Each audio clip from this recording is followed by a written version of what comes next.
PTCL ಕಾಯ್ದೆ ಅನ್ವಯ ದಲಿತರ ಭೂಮಿ ಕೊಡಿಸುವಂತೆ ಆಗ್ರಹಿಸಿ ಚಿತ್ರದುರ್ಗದಲ್ಲಿ ಪ್ರತಿಭಟನೆ ನಡೆಸಲಾಯಿತು.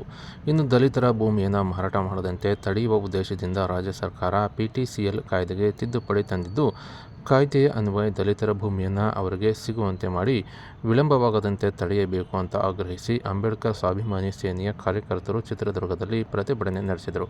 ಇನ್ನು ನಗರದ ಓಬವ್ವ ಸರ್ಕಲ್ನಿಂದ ಡಿಸಿ ಕಚೇರಿಯವರೆಗೆ ಪ್ರತಿಭಟನಾ ರ್ಯಾಲಿ ನಡೆಸಿದ ದಲಿತ ಮುಖಂಡರು ಈಗಾಗಲೇ ರಾಜ್ಯ ಸರ್ಕಾರ ಪಿಟಿಸಿಎಲ್ ಕಾಯ್ದೆಗೆ ತಿದ್ದುಪಡಿ ಮಾಡಿ ಆದೇಶ ಹೊರಡಿಸಿದೆ.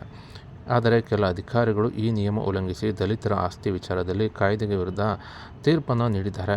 ಇನ್ನು ಕೆಲ ಪ್ರಕರಣಗಳು ಅಂತ್ಯವಾಗಿದ್ದರೂ ಕೂಡ ಕೆಲ ಕ್ರಯದಾರರು ಸ್ವಾಧೀನಪಡಿಸಿಕೊಳ್ಳಲು ಅಡ್ಡಿಪಡಿಸುತ್ತಿದ್ದಾರೆ.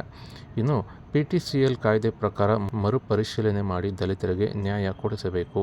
ಇನ್ನು ತಾಲೂಕಿನ ಎಲ್ಲ ಪಿಟಿಸಿಎಲ್ ಕೇಸುಗಳನ್ನು ಸುಮೋಟೋ ಪ್ರಕರಣ ದಾಖಲಿಸಿಕೊಂಡು ನ್ಯಾಯ ದೊರಕಿಸಿಕೊಡಬೇಕೆಂದು ಆಗ್ರಹಿಸಿ ಶಾಸಕರು, ಸಚಿವರ ಭಾವಚಿತ್ರಗಳನ್ನು ಪ್ರದರ್ಶಿಸಿ ಪ್ರತಿಭಟನೆ ನಡೆಸಿದ್ದಾರೆ.